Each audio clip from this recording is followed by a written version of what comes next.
Okay. I've realized why travel gaps scare employers here in Japan.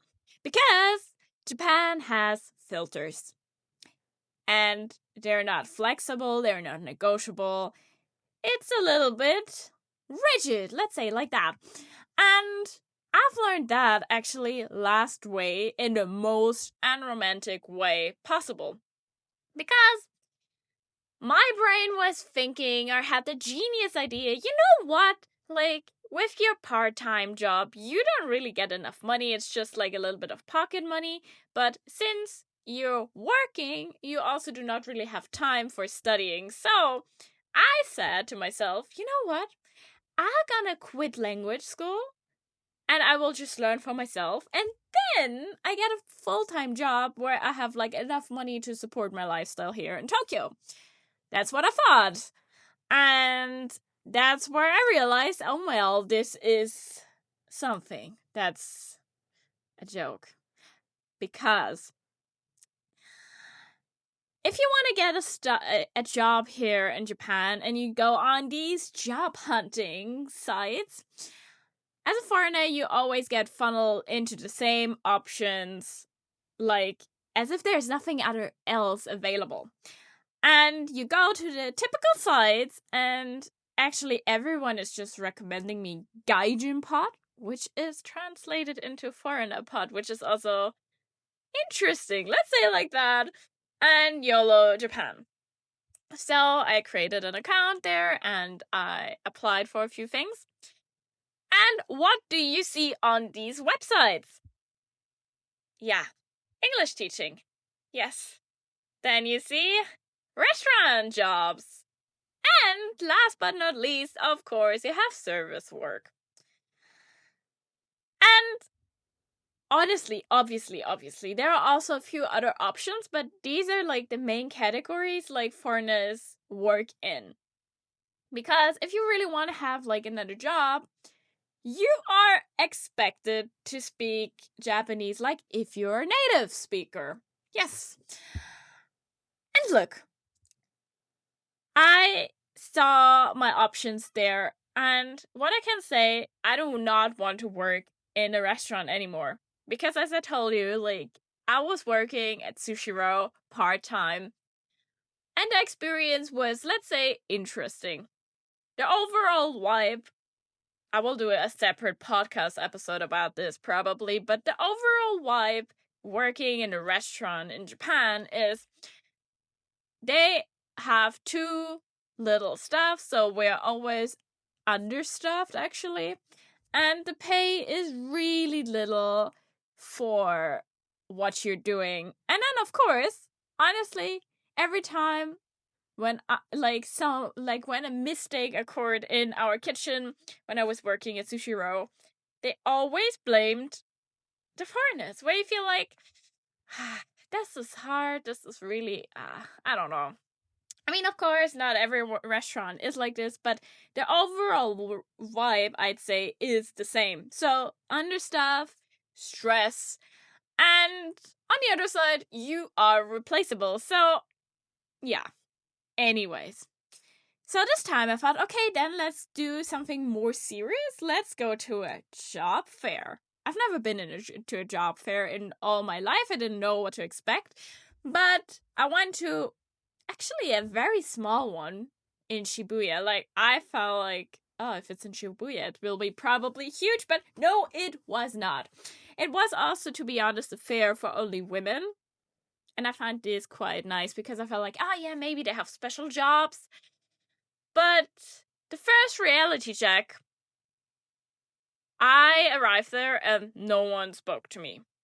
No one. And honestly, here I get that because apparently they saw me and they were like, oh my gosh, foreigner, and she probably cannot speak Japanese, so I don't want to deal with the awkwardness of having a small talk where you don't understand anything. I get that. So I didn't talk much, but I was there with a friend. She speak N1 level Japanese, so yeah, I was most of the time just standing in there and listening. And next thing I've realized is everyone looked like interview ready. Like, this was a test. I don't know. Like, full suit, perfect hair, perfect makeup, like, perfect posture. Everything was like it was in an interview already. And I was standing there in my, like, normal casual clothes and felt like, isn't this a job fair? Isn't it supposed to be, like, that you just get informations about the companies and that's it? But yeah, apparently in Japan, no, you are getting dressed like it's already an interview. But yeah. Anyway, so I entered the venue and it sounds so stupid or so funny, but you have to print out your resume. And not one time, not 2 times, 5 times. You need 5, CVs, resume, whatsoever. And then you also choose a sticker.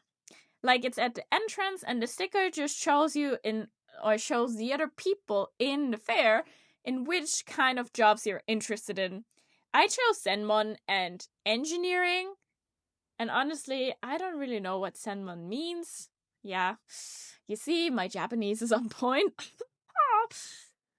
And yeah, I was just walking around with my friend. We were listening to the company talks. We collected brochures.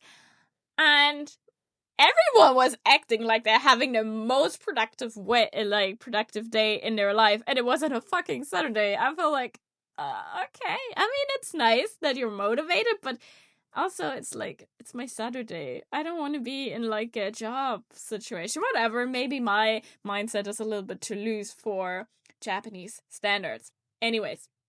So, the job fair, everything was in Japanese. Of course, no problem. It's fine.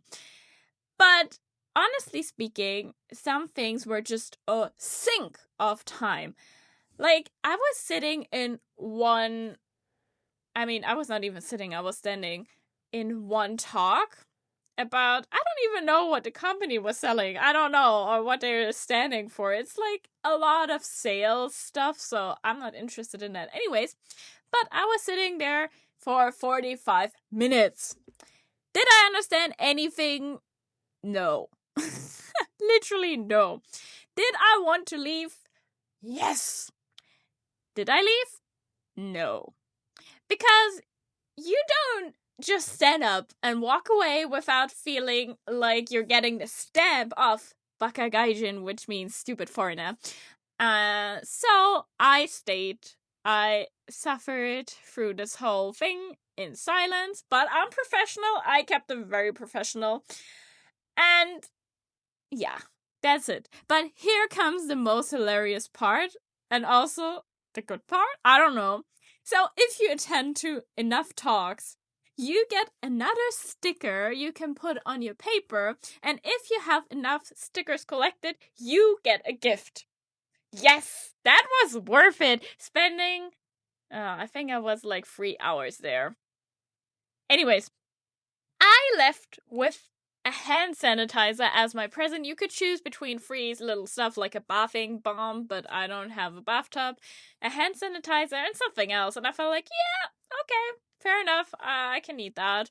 I can use that. So, okay. So, I'd say that's career development in Japan. Ladies and gentlemen, you get hand sanitizer when you attend at the job fair. But yeah.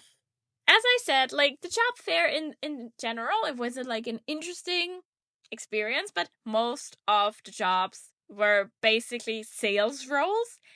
And if you love that, there you go, no problem. But that's really not my cup of tea. No.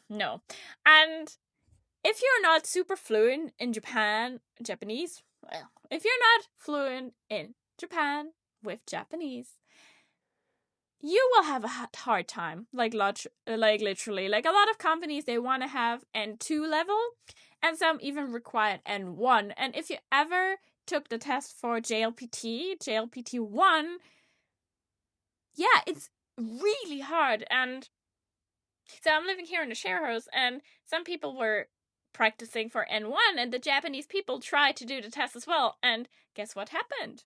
they failed because it's so extraordinary difficult where you feel like, okay. But this is the funny part. So a lot of people struggle with N1 tests too, but it doesn't matter. It's just a filter here in Japan.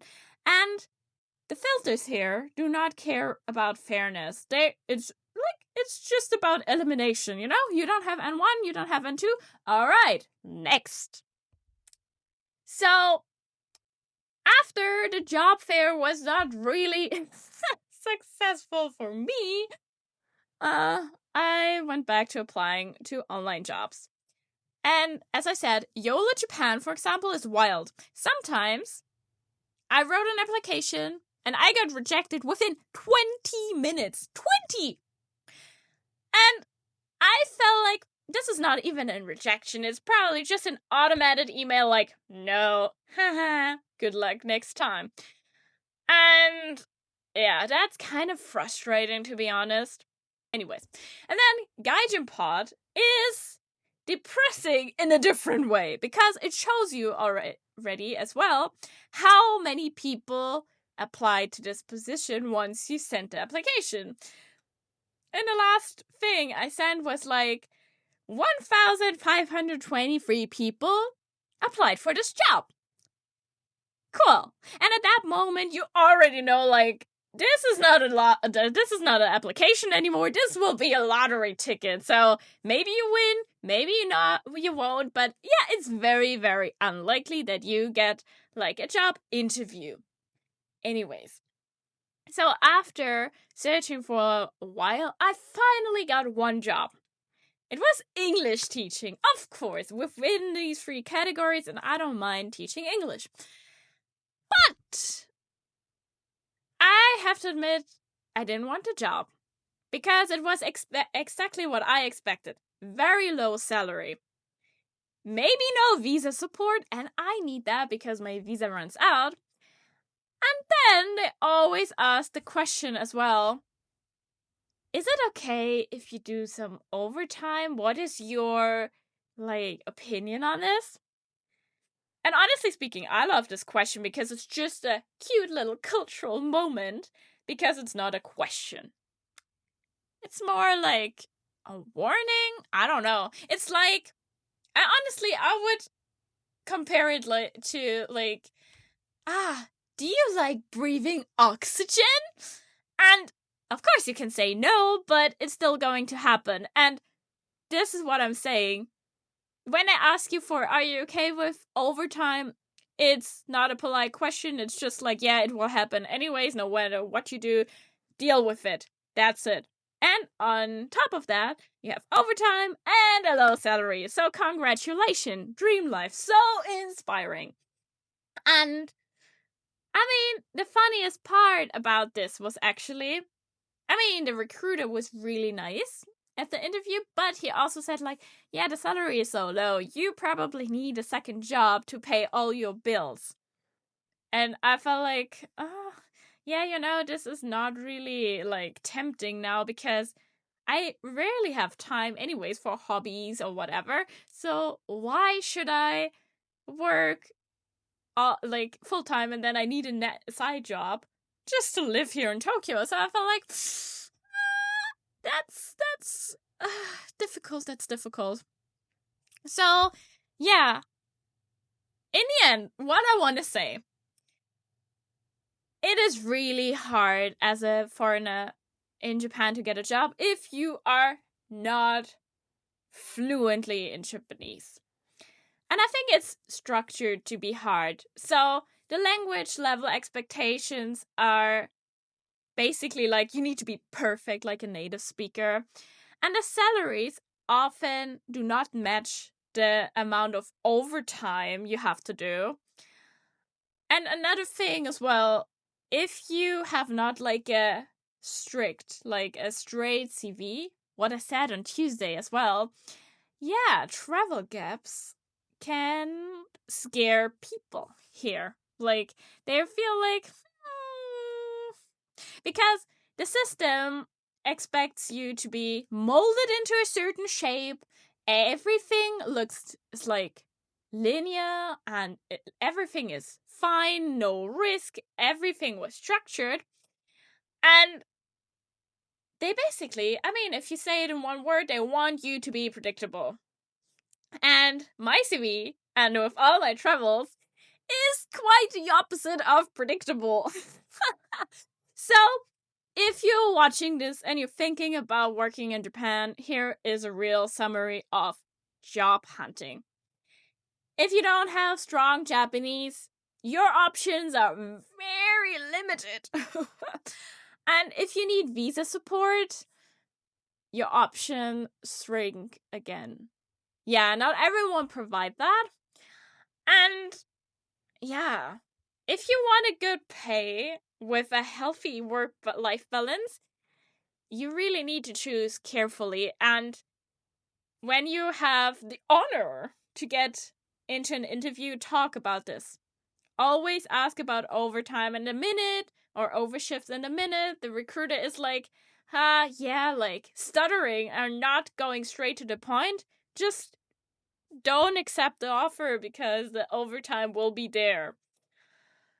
And this is why I'm saying, this is why I'm always a little bit, I don't know, not annoyed, but I always tell people like, yeah, Japan is great when you travel through it, but if you live here, stop romanticizing it. It's like, it's a great country. I love it, but it's not as easy. The job market can be just very specific, and it's not really built for flexibility.